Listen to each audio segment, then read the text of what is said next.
convention. Then we'll head west and speak with Sarah Areola in Santa Clarita, California. Los Angeles Public Health Department issues a smoke advisory throughout the county.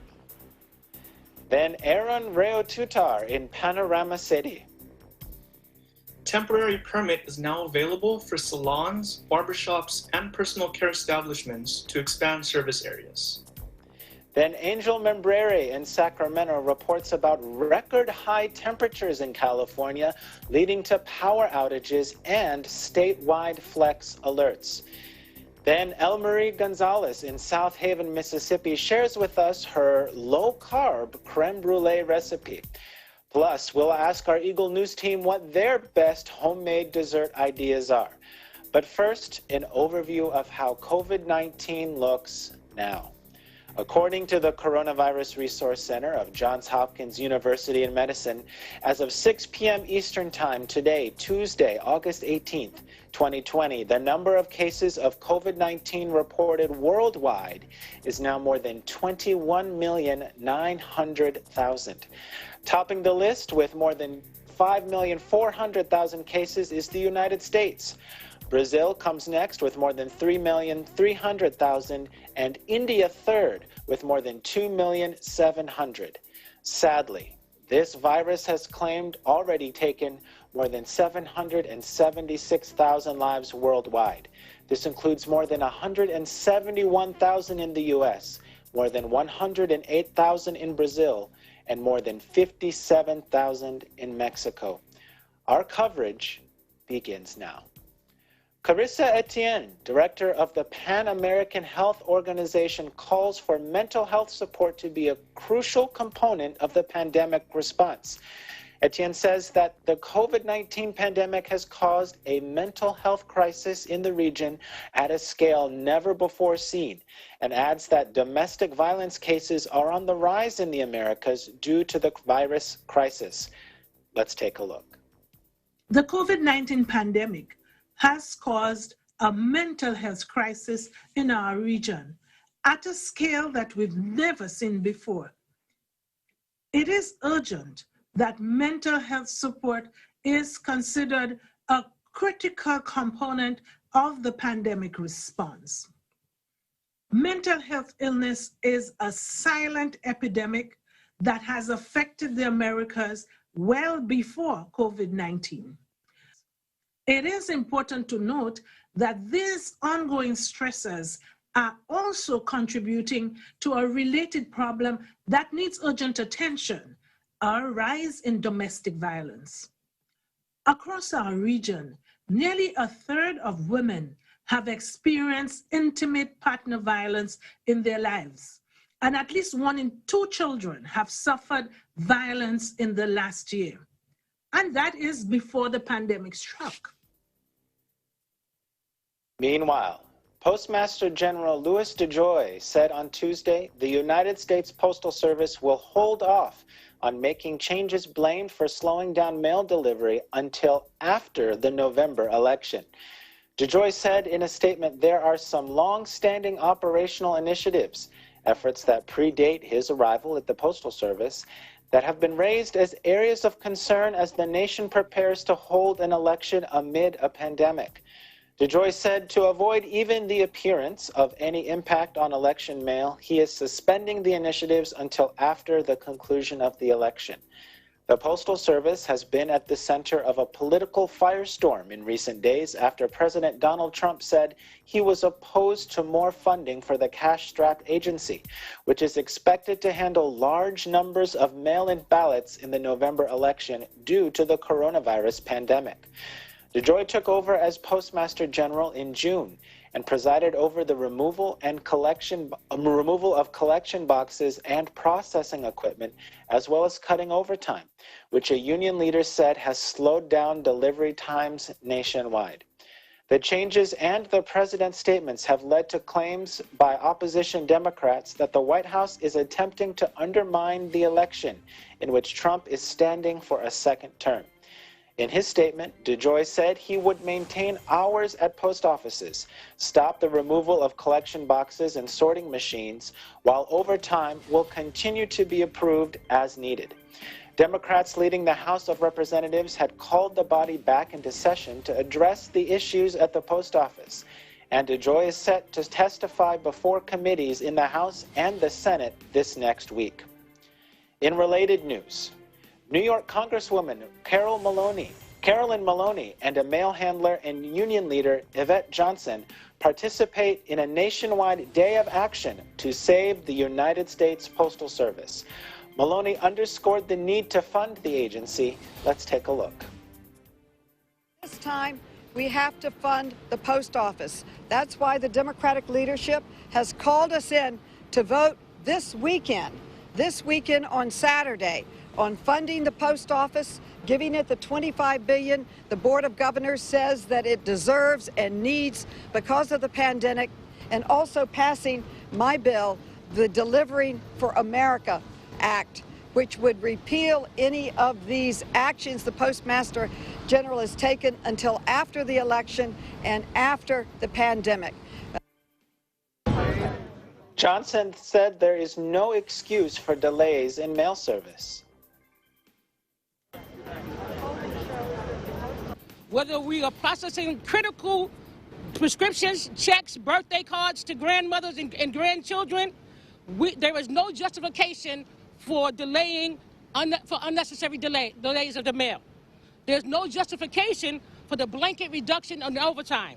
There is no justification for removing machinery that will help us, assist us in processing the ballots and the mail. When we come back, updates from our Eagle News correspondents in Edmonton, Alberta, Alexandria, Virginia, Gaithersburg, Maryland, New York, and Fort Worth, Texas. This is Eagle News America. Please stay with us.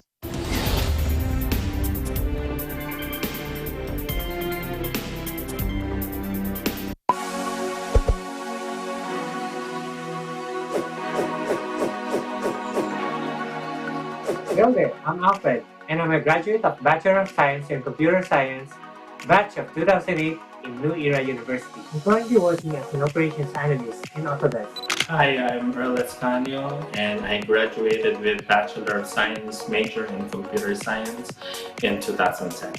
I am a consultant at Trinity Consulting LLC.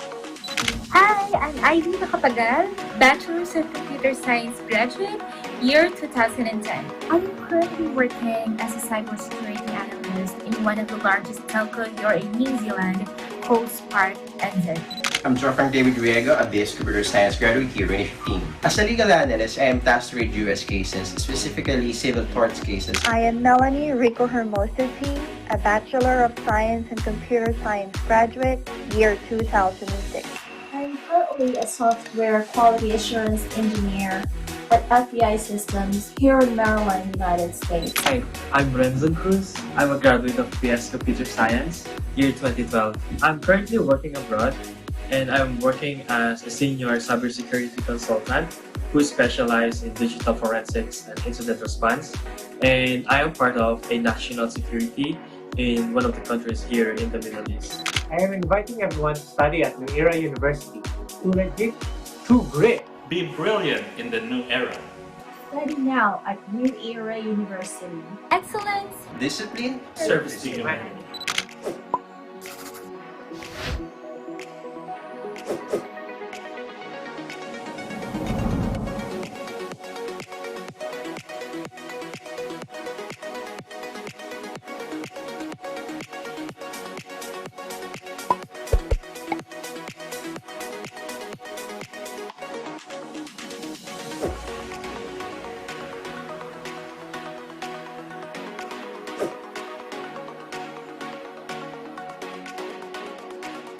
Hi! Ito po ulit si Imelda Papin. Abangan ang part 2 ng Tagisan ng Galing dito po sa Net 25.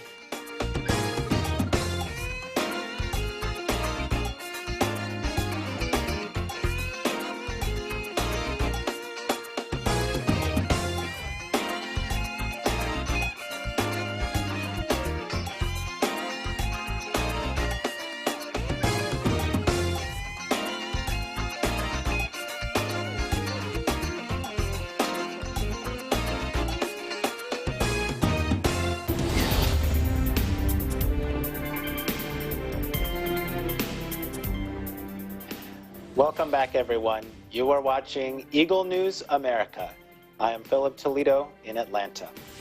A major military exercise is underway off the shores of Hawaii. In Edmonton, Bureau Chief Thomas Likeness has the story. Thomas? 2 Canadian Navy frigates are among the foreign ships joining the U.S. Navy in the Rim of the Pacific military exercise off the coast of Hawaii. The HMCS Regina and the HMCS Winnipeg will take part in the biennial event, which got underway Monday. The United States Navy organizes and hosts RIMPAC every 2 years. It had originally anticipated this year to be even larger than in 2018. However, because of the pandemic, the United States Navy scaled down this year's version. Navy Vice Admiral and RIMPAC 2020 Commander Scott Kahn says safety has been a top priority in planning for this exercise. I want to say up front that everything we are doing for RIMPAC has been carefully and deliberately planned to ensure everyone's safety. As you may know, RIMPAC 2020 will be an at-sea only exercise due to the ongoing COVID-19 pandemic. This construct was developed to ensure the safety of the citizens of Hawaii and all the sailors embarked on the ships participating this year. To minimize international travel and person-to-person contact, the land and air components of the exercise have been canceled. As well, Kahn says there will be fewer support staff with limited activity ashore at Joint Base Pearl Harbor, Hickam. I can speak on everyone's behalf in saying that we will certainly miss the interactions we typically have with the community. However, we are not going to be able to do that this year. The health and safety of the citizens of Hawaii, as well as our U.S. and partner nation sailors, is our priority. Kahn says both Canadian ships will conduct missile firings, among other tasks. Winnipeg will fire the Evolved Sea Sparrow missiles and torpedoes. The Regina will fire a harpoon to sink a target as part of a larger exercise with multiple units called a sinking exercise, or SINKEX. This year, we will focus solely on warfighting in the maritime domain, to include anti-surface warfare, anti-submarine warfare, and maritime interdiction operations, as well as some robust live fire events. During all the at-sea events, all partner nations understand the importance of preserving and protecting the unique maritime environment that makes it so special. RIMPAC represents a unique opportunity to strengthen relationships and build trust. As well as Canada and the United States, other countries participating in this scaled-down event include Australia, Brunei, France, Japan, New Zealand, South Korea, the Philippines, and Singapore. RIMPAC 2020 ends on August 31st. In the meantime, I wish you all good health. Take care of others, take care of yourselves, stay home, stay safe, and stay tuned to Eagle News for balanced and accurate coverage of the COVID-19 pandemic and other current affairs. In Edmonton, Canada, Thomas I. Likeness, Eagle News. We live in interesting times. Thank you so much, Thomas. Now we'll head to the state of Virginia, where they're making plans to ensure the safety of voters for the November general election. In Alexandria, EJ Gonzalez has the details. EJ? Thanks, Philip. With general elections quickly approaching for November 3rd, Governor Ralph Northam announced proposals to expand voting options for Virginians. The governor wants to ensure that everyone has fair access to the ballot boxes by addressing challenges that have been brought forth by the pandemic. Before we get into some details on this, here's a quick look at the COVID data for Virginia. According to Governor Ralph Northam, the daily case numbers seem to be slightly heading downward. Virginia is averaging around 15,000 tests per day, and the percent positivity rate is currently around 7%.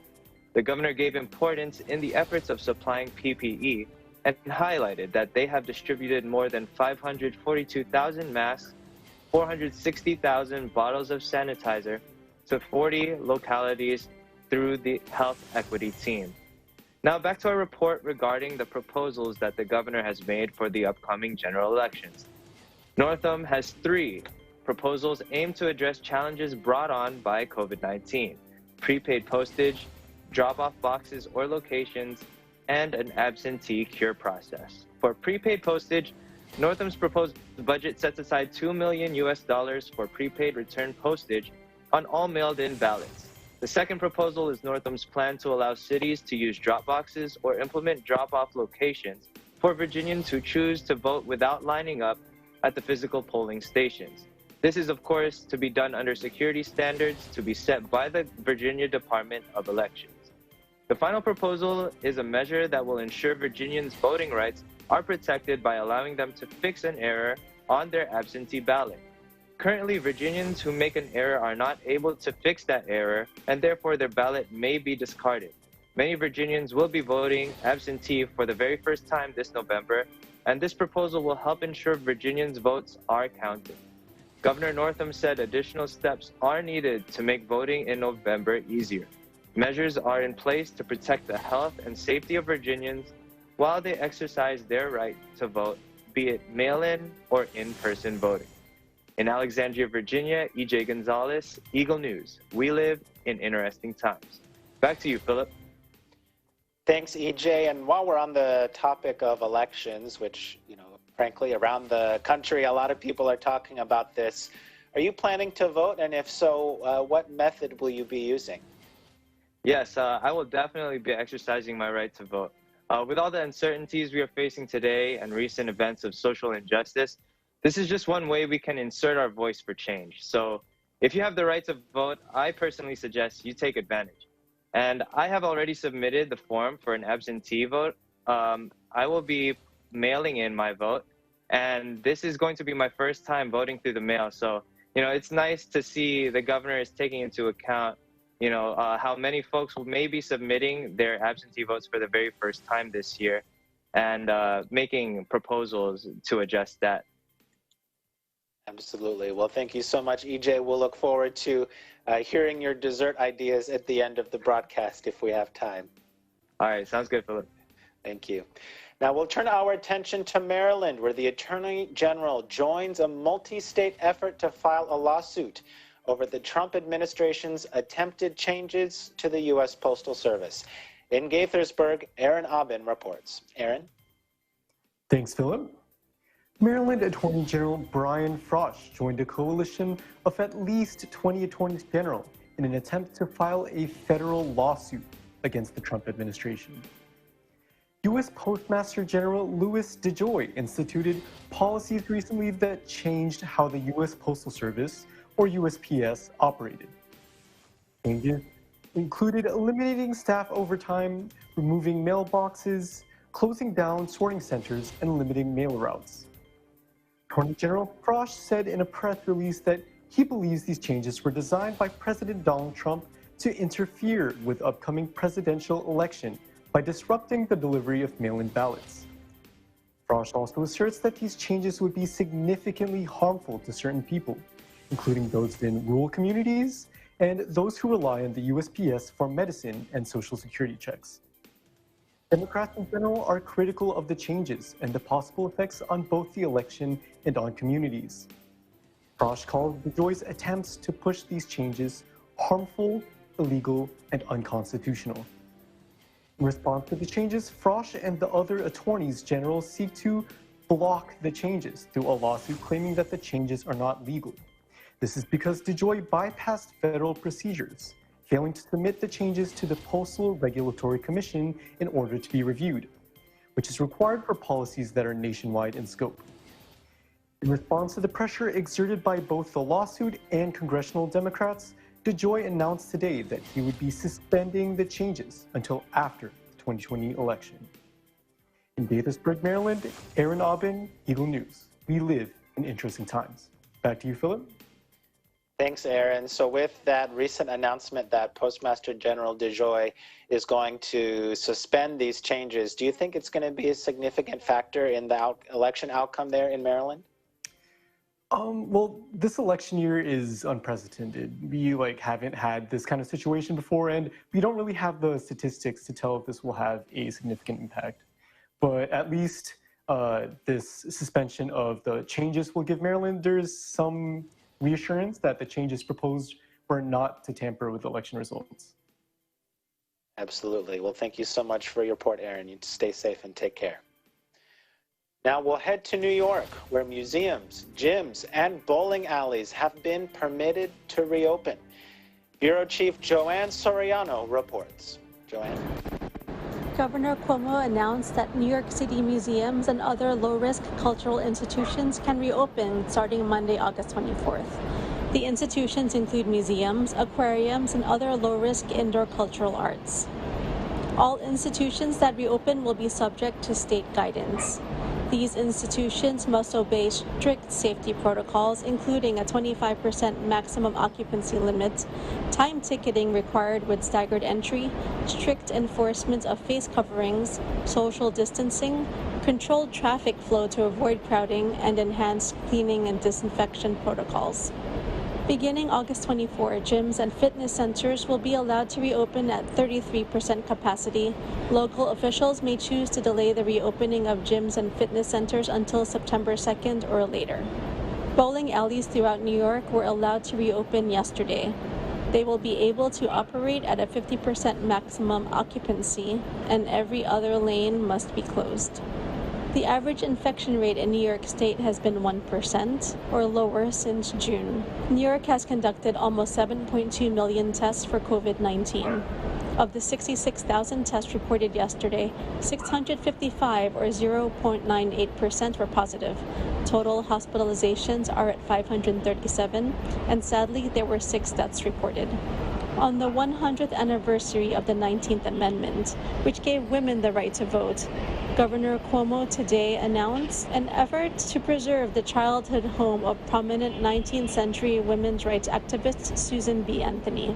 The work at the 1832 two-story brick home in Washington County, where Anthony lived from ages 13 to 19, is expected to be complete by September. In New York, New York, Joanne Soriano, Eagle News. We live in interesting times. Back to you. Thanks so much, Joanne. Now, when we come back, we'll have updates from our correspondents in Santa Clarita, Panorama, and Sacramento. We'll return in a moment. This is Eagle News.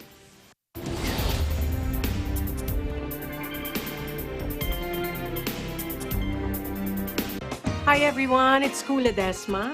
Abangan na ang part 2 ng Tagisa ng Galing dito lang sa Net 25.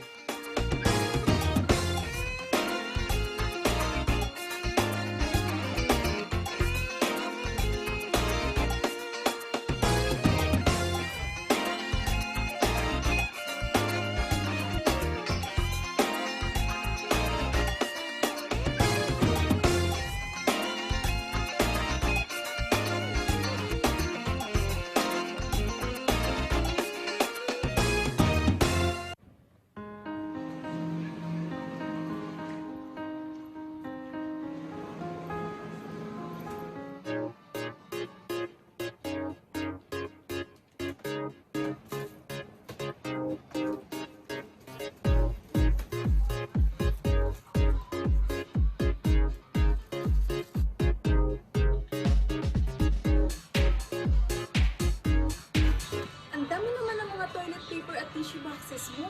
Hindi mo ba alam, mauubos daw ang mga tissue products? Bakit naman? Ang raw materials daw ng mask at tissue products ay iisa lang. Saan naman galing ang balitang yan? Ay basta, narinig ko lang din. Maraming dilim kayang nagpo-post sa Facebook at Twitter, kaya kung ako sa'yo, kumuha ka na din. Sige na't mauna na ako sa'yo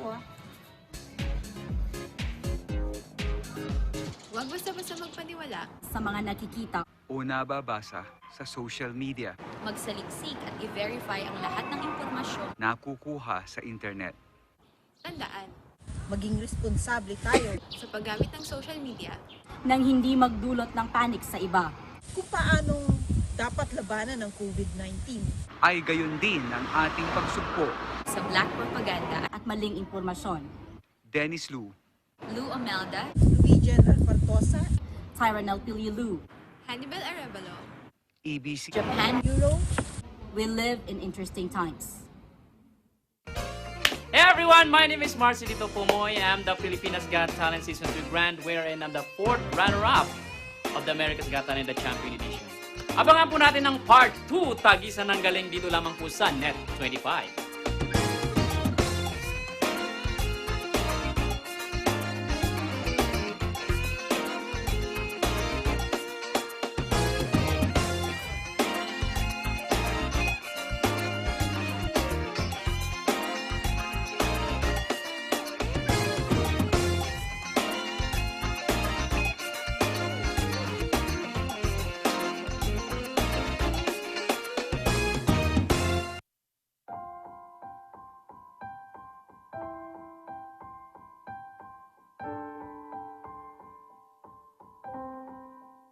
kababayan, naharap na naman po tayo sa mabigat na pagsubok na ito. Ito yung COVID-19. I hope everyone's okay. I hope everyone's safe. Nandito po kami para hikayatin pa po kayo na maging matibay. Mas maging matatag po tayo and just stay positive po sa lahat po ng nangyayari ngayon. Mga mahal kong kababayan, lampasan po natin, pagtagumpayan po natin ang pagsubok na ito.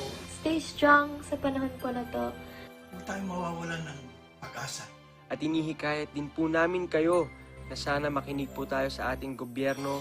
Sumunod muna tayo sa gobyerno dahil yun yung pinakamainam na paraan para hindi na lumagana pa yung virus. Let's all stay at home. Spend time with our loved ones, with our families. At higit po sa lahat, make sure to pray for everyone, pray for everything that is going on right now, especially our frontliners po who are sacrificing their lives to take care of everything. Higit sa lahat, patuloy tayong lumapit, magtiwala at manalangin sa ating Panginoong Diyos. Lagi tayong manalangin dahil yun po ang may pinaka-mainam na solusyon sa lahat po ng mga problema natin. God bless you and your family. Please stay strong and keep our faith. Tuloy po ang laban.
Welcome back. You are watching Eagle News America. I'm Philip Toledo in Atlanta. Now, before we head out west, let's head south, where Cedar Park officers were shot in the line of duty and Democrats kick off the 2020 Democratic National Convention. In Fort Worth, Texas, we have Lovely Anderson with the story. Howdy, Lovely. Thank you again, Philip, and howdy again from the Lone Star State. On Sunday, 3 Cedar Park police officers were shot in the line of duty while responding to a disturbance call. According to officials, the caller stated her son had kicked in the door and was becoming aggressive. When officers arrived on the scene and entered the home, gunshots were fired towards the officers, who then returned fire. 3 officers were hit but were able to exit the house safely. The male subject, Joseph Taylor, then barricaded himself inside the home with 3 family hostages. The injured officers involved were transported to a local hospital. 2 have been released and 1 remains in stable condition. Governor Greg Abbott issued a statement on Tuesday regarding the Cedar Park police officers that were shot in the line of duty.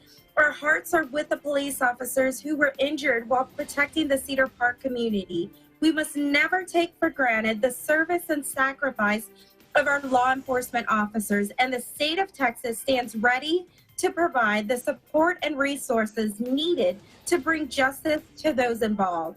Governor Abbott held a press conference today here locally in Fort Worth, Texas. He was joined by Lieutenant Governor Dan Patrick, Speaker Dennis Bonin, and local and state officials, announcing a legislative proposal to discourage the defunding of law enforcement in Texas.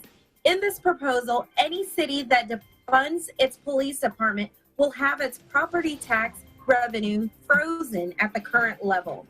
Meanwhile, late yesterday evening in Milwaukee, Wisconsin, the Democratic Party kicked off the opening night for its 2020 National Convention Monday under the theme, We the People. Topics discussed included challenges faced by America during the COVID-19 pandemic, the tens of millions of people currently unemployed, and the issues of racial injustice, and taking examples from history about unity and overcoming adversity. Highlights from the convention included former 2020 Democratic presidential candidates who came together once again to talk about why they ran, what they're fighting for, and why they believe Joe Biden is the party's pick. Former Ohio GOP Governor John Kasich, in his speech, stated he is a lifelong Republican, but that attachment holds second place to his responsibility to the country. He said this is why he chose to appear at the convention, that in normal times, something like this would probably never happen, but these are not normal times. Also, Vermont Senator Bernie Sanders said that the November election is the most important in modern day history of this country. In response to the unprecedented set of crises faced by the nation, an unprecedented response is needed. Quote, a movement like never before of people who are prepared to stand up and fight for democracy. And I am Lovely Anderson, Eagle News. We live in interesting times. Back to you, Philip. Thanks, Lovely, so much for that report. You know, the election is that we're going to be hearing more and more about this as we get closer to November.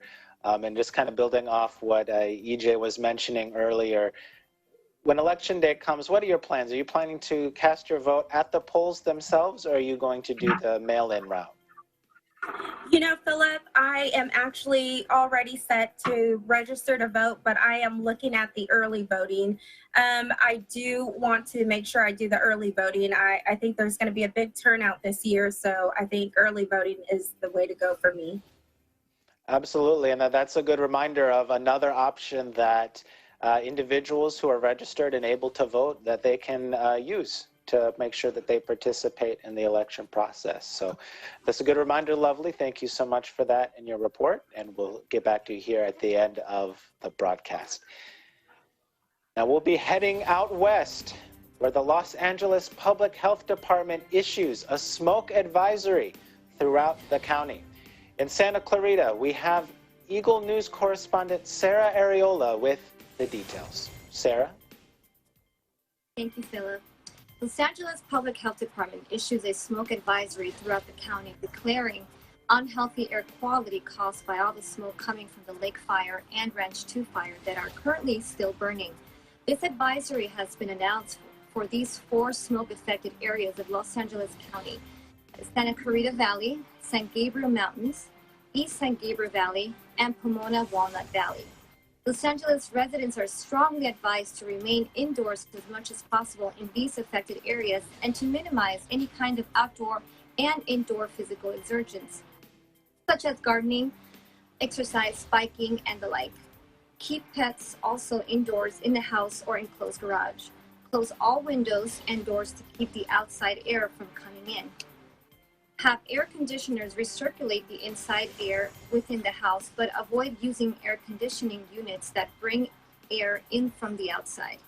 There is still a heat wave alert, so if it becomes too hot to keep windows and doors closed and the air conditioning unit does not recirculate air inside the house, the next best option is to stay at a designated cooling center to keep cool and protected from this harmful air quality.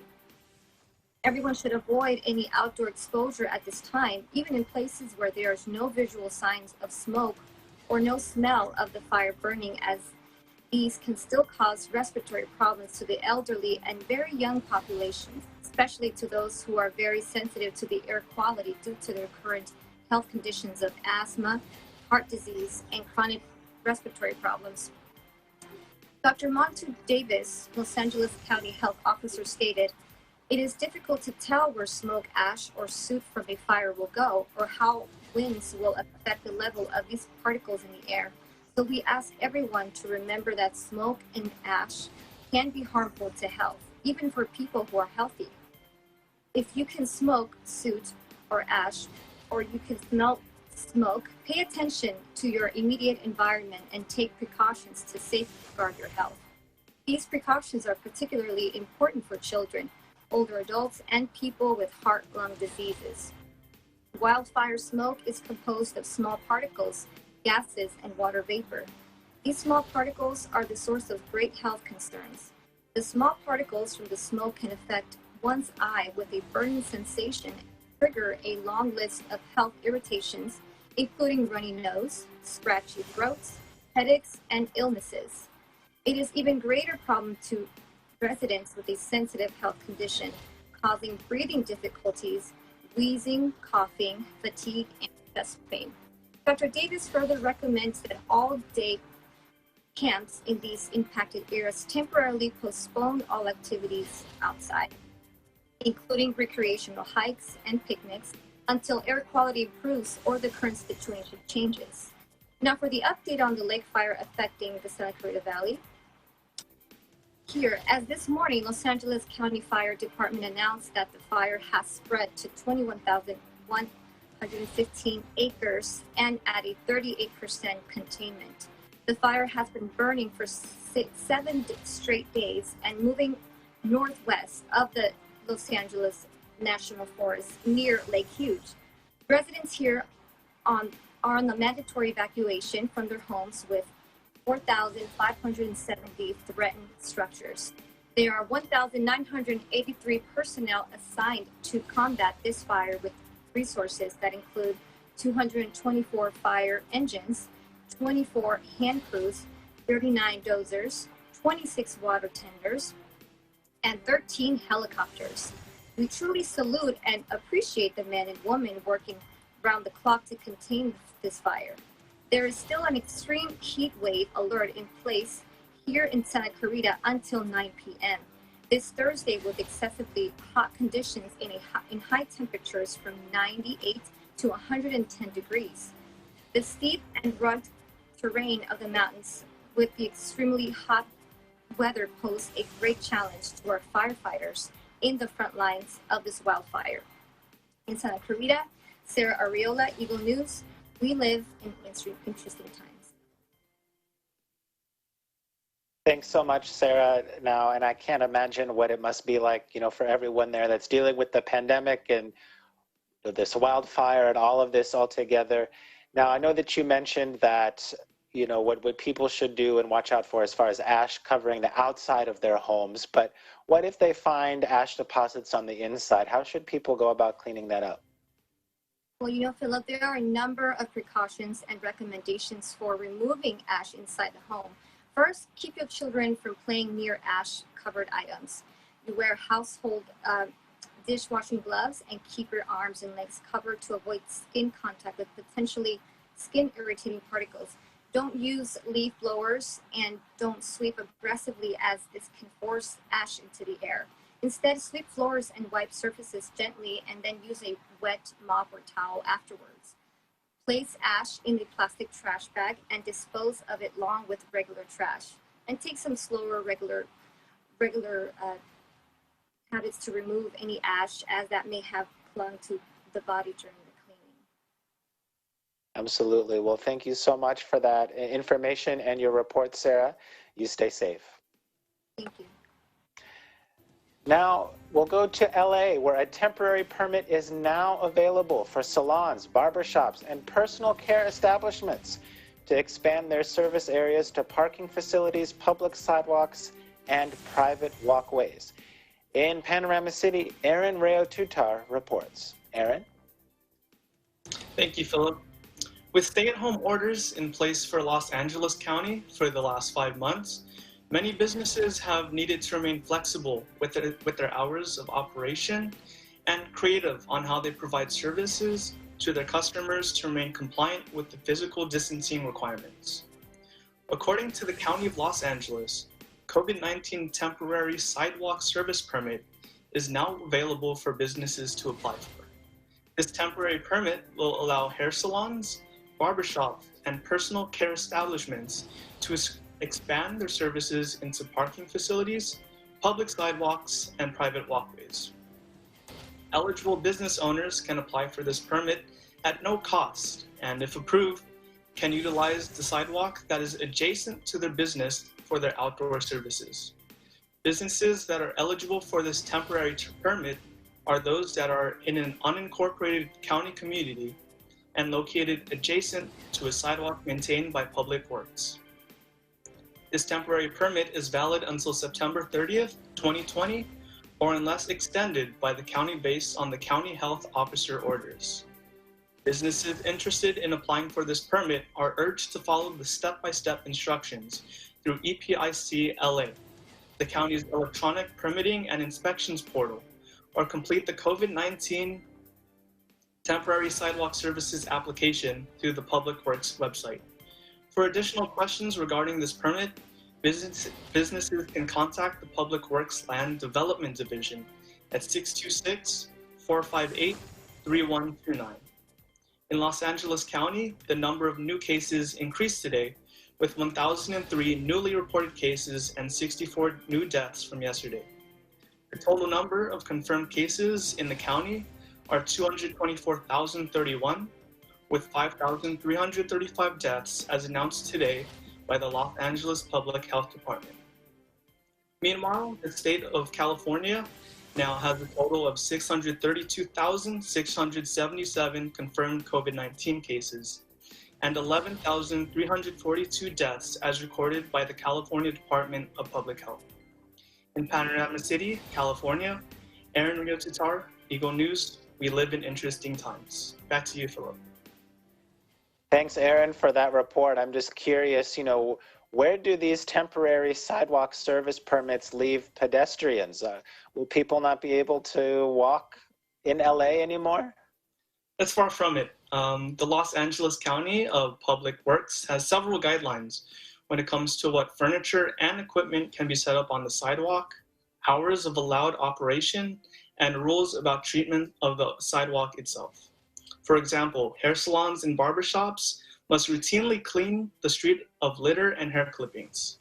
Businesses are also required to keep walkways clear of any water, liquid, or chemical spills, must keep electrical cords clear from walking areas, and ensure that their area does not pose any sort of danger for tripping or electrocution. Pedestrians must be able to access the sidewalk at all times with a minimum 5-foot wide clearance. These are just a few of the meticulous rules that businesses that want to apply for a temporary sidewalk service permit will need to follow. Thanks so much, Aaron, for that follow-up and for your report. You stay safe as well. We'll catch up with you at the end of the broadcast. You too, Philip. Thank you. Now we'll head to Sacramento, where record high temperatures in the state of California lead to power outages and statewide flex alerts. Bureau Chief Angel Membrere has the details. Angel? Thank you. In California, along with some states on the West Coast, we are experiencing a record-breaking heat wave. Because of this, there is a demand for power as people stay indoors to avoid the heat. The issue from this is that because there's such a high demand for power, it's putting a lot of pressure on California's energy grid. And as of last Friday, there have been numerous power outages across the state, which are still continuing in certain parts of California today.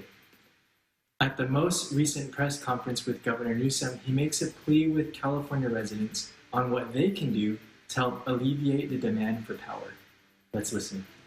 Is our request of you to help us mitigate this moment by doing what you can. And many of you are well aware, living in the West Coast of the United States, particularly here in California, flex alerts. They happen quite often, and flex alerts are nothing more than what you see up here on the screen. These are just encouraging you as an individual, as a business owner as well, to help participate. Some total of individual actions in the aggregate is the total impact that we will have over the course of the next 72 hours to mitigate the impacts of de-energization that we're likely to experience this evening and tomorrow evening in particular. By setting your AC to 78 degrees between the hours of 3 and 10 p.m. to cool your homes and offices overnight and in the early morning, to close those drapes to make sure that the windows aren't open in the middle of the day at the peak of the heat. And also consider, to the extent you can, using major appliances in the off hours. Again, hours not 3 to 10, but before 3 p.m., after 10 p.m., though I recognize limitations of late night. But I also want to implore you the impact of those decisions. An update for COVID-19 in California, there was a backlog of 295,000 cases, which has since been cleared, which resulted in more than 14,000 positive cases.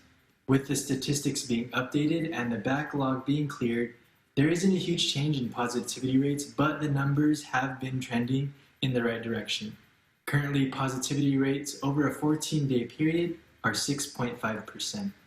From the same press conference, Governor Newsom expressed his gratitude toward the frontline workers. And I also want to extend just my personal respect, my deep, deep admiration. I had a privilege a few days ago to have a meeting with a number of doctors, a number of nurses, some ICU nurses that talked about being at wit's end and how emotionally exhausted they are, not just physically exhausted they are.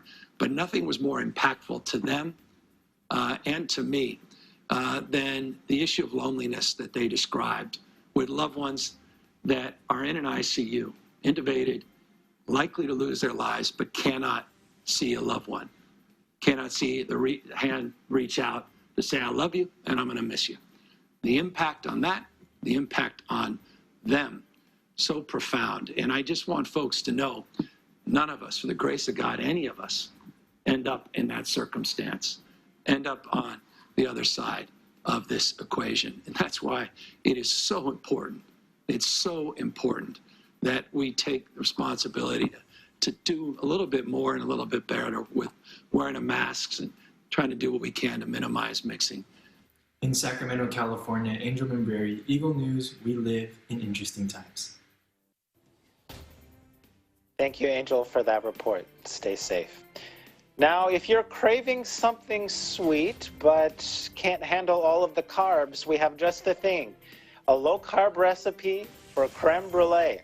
That's coming up next. Eagle News America will return shortly.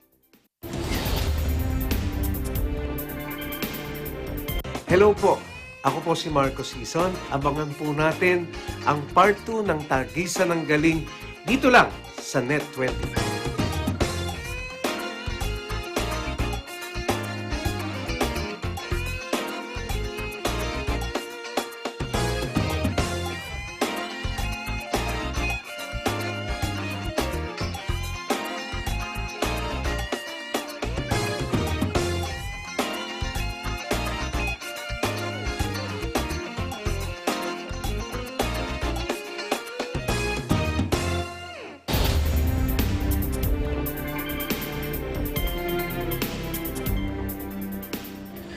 Welcome back, everyone. This is Eagle News America. I am Philip Toledo in Atlanta. EBC friend El Marie Gonzalez invites us tonight to her kitchen in South Haven, Mississippi, where she will share with us this very easy, yes, very easy and low-carb recipe for creme brulee. Let's take a look. Hey everyone, this is El Marie Gonzalez and welcome to my kitchen. So today I'm gonna share with you a simple recipe of a low-carb creme brulee.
And there you have it.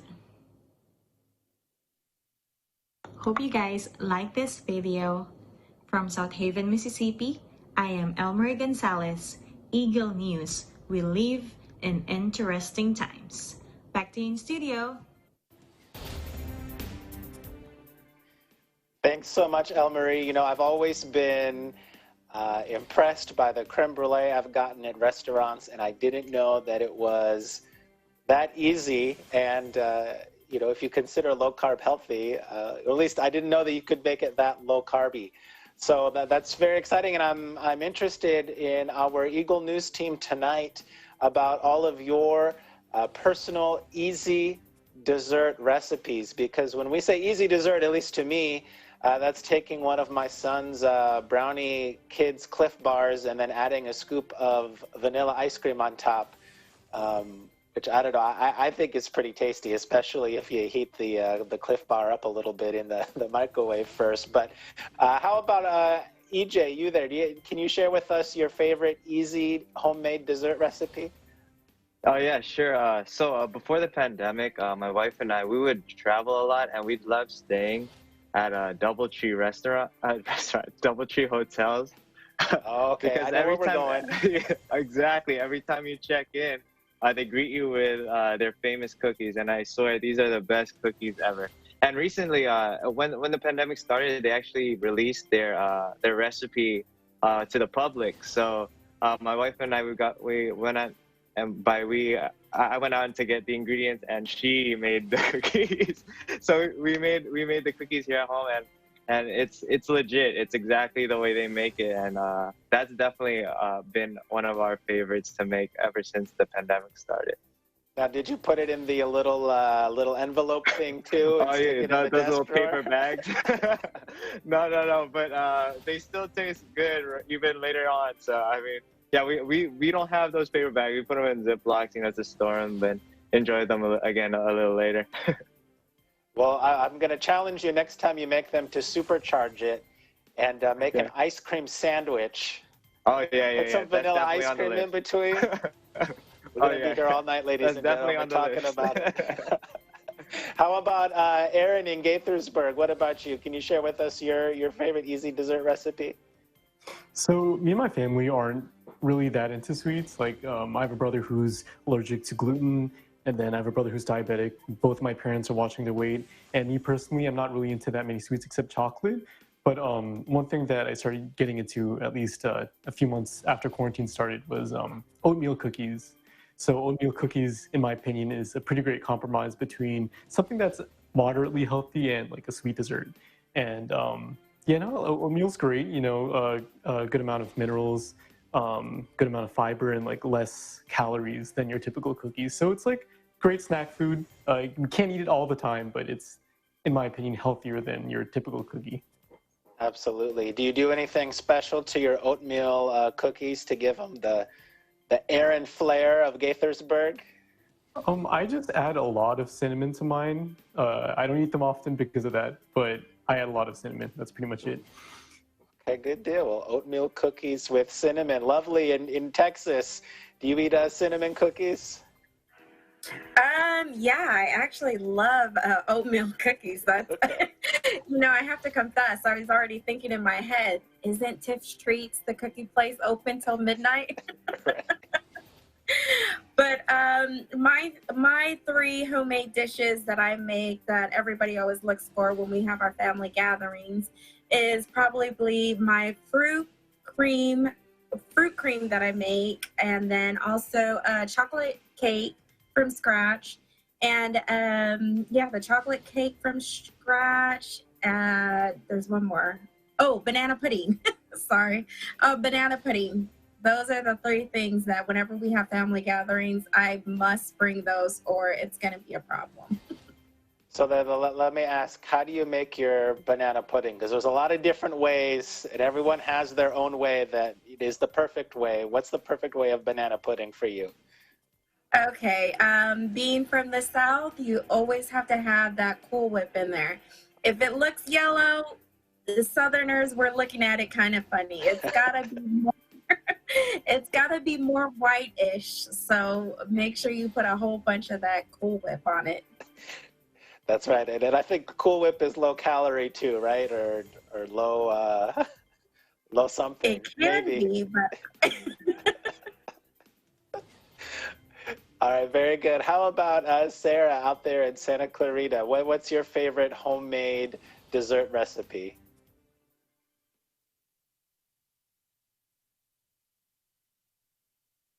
Oh, Sarah, looks like we lost you. How about Aaron? What's your favorite homemade dessert recipe? I haven't really baked at all, but at the beginning of quarantine, I actually made those fluffy Japanese cheesecakes. I haven't tried it again because one, it was really undercooked, like the eggs were still eggy, and second, it was too small for my family. So if I ever had to make it again in the future, I'd had to make it bigger than my first try. And yeah, that's pretty much it. Well, what about, is there something that your family makes as a dessert that you really look forward to? Oh, my brother does make these cookies that he's been giving to his friends. And our family actually gets a limited supply. So while he gives his people like dozens, our whole family gets like one cookie each family member. So we can't really enjoy it. But I enjoy it. That's why I always look forward when he's baking it. Well, you've got me intrigued now. What kind of cookie is it that he'll give a dozen to his friend, but only one to his brother? It's just regular chocolate chip, but the way he makes it, I don't know, it's something different. He's got a little bit of love, right? Yeah. There you go. Well, and a good chocolate chip cookie is hard to beat, especially if you add some ice cream to it. Yes. All this talk about heat waves in California has got me thinking about ice cream. Now, thank you to everyone on our Eagle News team for sharing with us your sweet dessert ideas. Hopefully that gives everyone some inspiration maybe to end the night on a little bit sweeter, a little bit lighter note. But before we go, there is something that we do at the end of our broadcast every night that's so important. We have the frontline and essential workers who are out there taking good care of all of us in the midst of this pandemic. And so we just want to give everyone a round of applause and say thank you so much. We truly appreciate all that you do. Now that's it for today's edition of Eagle News America. Thank you so much for joining us. Wherever you are in the world, stay safe and stay well. I am Philip Toledo. We live in interesting times.